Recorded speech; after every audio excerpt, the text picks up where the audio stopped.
So if we persist in striving to do the right thing, and that is to do good, to obey the moral law, which is set out in the Old Testament as well, then we can be saved.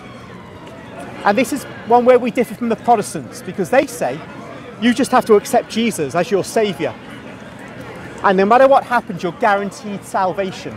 Now, I know not all Protestants say that, because they've got a whole range of different views, Protestants. But these guys, the born-again Christian ones, they say all the time, you know, do you know that you can be sure of going to heaven?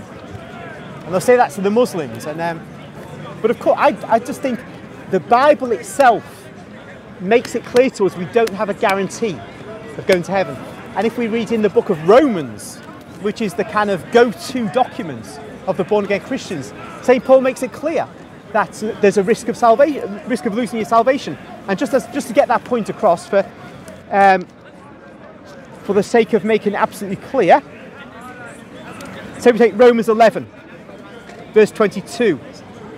St. Paul says, "Note then the kindness and the severity of God. Severity to those who have fallen." Okay, and the Protestant might here say, well, okay, that's those who haven't become Christians. But he says in the next clause, "But God's kindness to you, provided you continue in his kindness. Otherwise, you too will be cut off." So what Protestant might say, oh, well, I continue in his kindness because Jesus is my saviour, and I accept Jesus as my saviour. But actually, the last clause there is saying, otherwise, you too will be cut off. And this letter is addressed to Roman Christians. So if St. Paul is saying to them, they can be cut off, then anybody who calls themselves a Christian today can be cut off. That's just one verse. There are loads all over St. Paul's writings and in this letter to the Romans. And of course, that's even before we go to Jesus' own words, which make it clear that you've got to use your willpower to try to avoid doing evil and strive to do good. But if you do that, God gives us his sacraments, power through his sacraments to help us. So there's a lot to the doctrine of salvation of the Catholic Church and the doctrine of grace.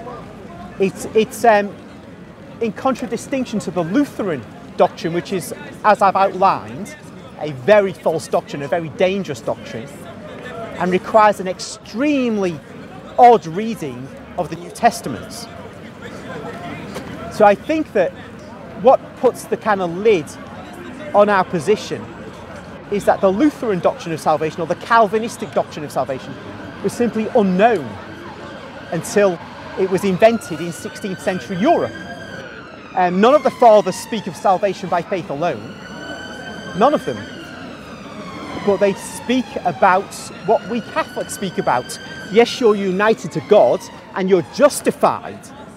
You're made righteous. You're made just by the sacrifice of Christ. But you can lose your justification. That initial justification through baptism, you can lose it. But the problem for the Protestant person is that he doesn't have the sacrament of confession. And so he relies upon, if he believes that he needs to have his grace renewed, he needs to say to God, please forgive me. And he has to assume God will forgive him.